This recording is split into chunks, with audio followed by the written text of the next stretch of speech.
The Auditor General conducted a special audit of the Jamaica Customs Agency JCA between the period 2016 to 2021. The audit was to ensure whether the agency had in place internal controls, including but not limited to policies and procedures to guide its tasks and activities and minimize the risk of financial losses and corrupt practices. The Public Accounts Committee held a meeting on Tuesday afternoon to review the special audit report on the JCA. Raquel Robinson has more in this report. While making her contribution to the Public Accounts Committee, Commissioner of the Jamaica Customs Agency JCA, Velma Ricketts-Walker, said officers affiliated with the agency are present during gasoline importation checks in order to verify quantity in addition to proper documentation. The Jamaica Customs Agency is present at the locations. Right, so they would check the tank, and they observed as well as check when they are able to.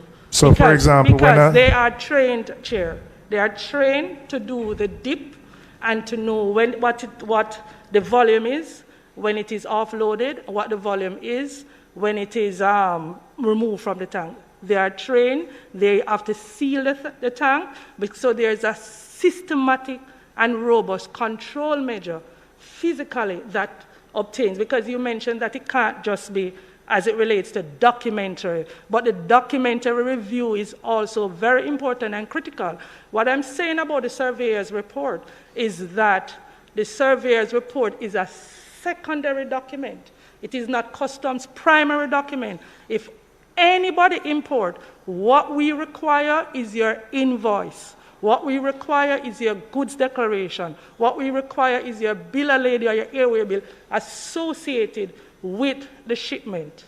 Chairman of the committee, Julian Robinson, made reference to the dissatisfaction by the Office of the Auditor General to Ms. Ricketts-Walker's written statements and called on the Deputy Auditor General, Gail Lou Lim, to verbalize her complaints. In her rebuttal, Ms. Lou Lim said the lack of proper protocols regarding uncountable resources such as gasoline is problematic.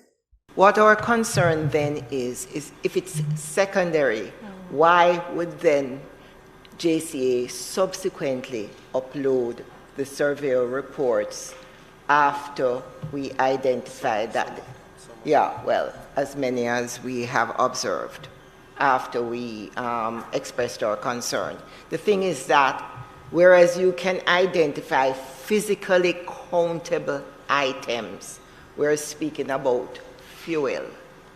And so it is important that there is an independent report that can validate what is received and exported. So that is where we have that concern.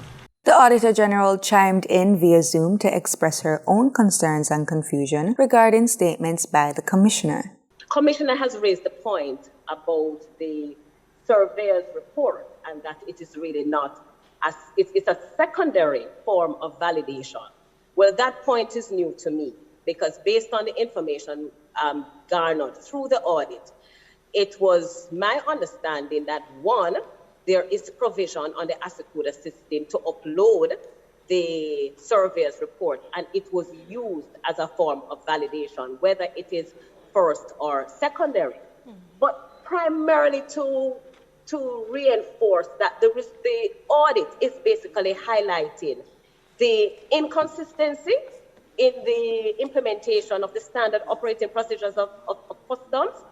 According to the report titled Special Audit of Bunkering Operations and Private Bonded Warehouses, the JCA records indicate that the duties, taxes, and fees in relation to the shipments in questions were duly accounted for. That is, payments were received by the agency. The evidence was provided to the Attorney General. Therefore, the JCA does not agree with the Attorney General's usage of the term financial exposure since there was no revenue loss. Reporting for PBCJ News, I'm Raquel Robinson.